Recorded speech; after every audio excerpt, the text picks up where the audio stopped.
All right, a little update on the Camry. I'm getting into the wiring now, and I'm basically just going to be installing all of the Lexus wiring into the Camry and getting rid of all the Camry wiring for now, just to get the car up and running. And then I may try to integrate some of the Camry wiring into the Lexus wiring. So what I've got to do right now is exchange these rubber boots for the Camry ones so that they go pass through the firewall and seal correctly. So these are the ones off of the Camry wiring harness. The Camry wiring harness, you've got like two main ones. There's this one that runs around the front that feeds all the lights and a bunch of other stuff. And then it passes through the firewall here. And then the other one on the driver's side goes up and around the corner. There's like a fuse block there where the battery is. And then this portion here runs along the bottom of the windshield on the inside on the firewall.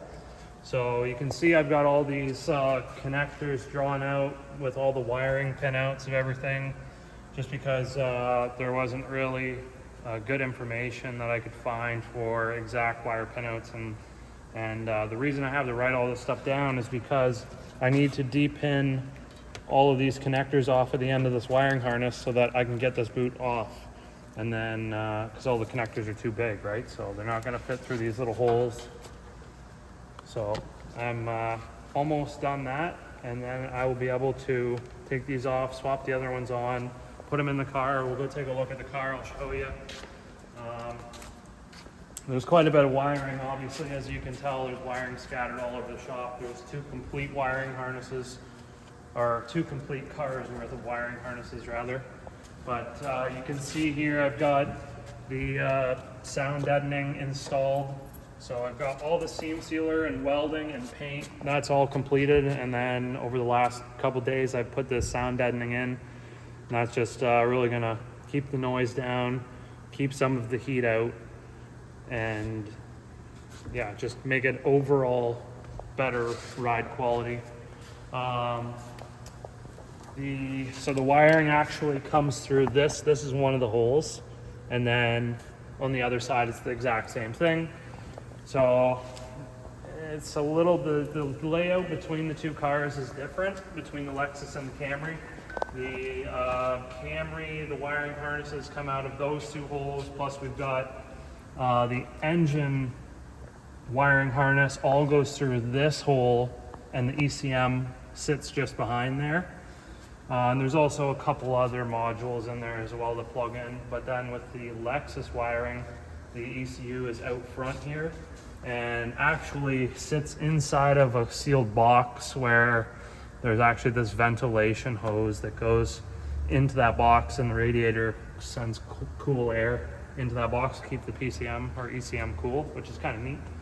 And also just the routing of the wiring is slightly different. So is it all gonna reach? I don't know, I'm about to find that out. If not, no big deal. I can always like cut the wires and extend them or do whatever I gotta do. I have more than enough wires to be able to do that, luckily.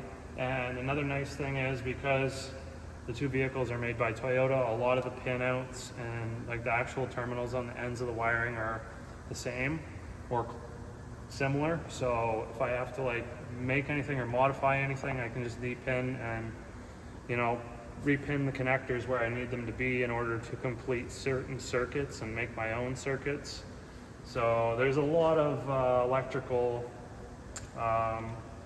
things that I need to figure out. But like I say, for now, it's going to be getting all of the Lexus wiring installed into this body so that I can get the engine running. And then that also houses all the security stuff as well, right? So this car didn't really have security. It's just a basic key, but the 2001 Lexus has a chipped key. So that goes into the ignition, and there's actually like a ring transponder that the key will allow the security to shut off so you can start the car, basically. So I got to come to that point and figure that out. But yeah, for now, that's pretty much all I've gotten done. Was, you can't really see it, but underneath of all the sound deadening, I spent a lot of time I finished up all the welding. I got my seat frame pieces all done and everything's welded in and seam sealed up nice, and then painted and put the sound deadening on. That just like ate up a lot of time, but it's done. So now I'm ready to put the wiring in. That's pretty much it for the update. So hopefully you enjoy.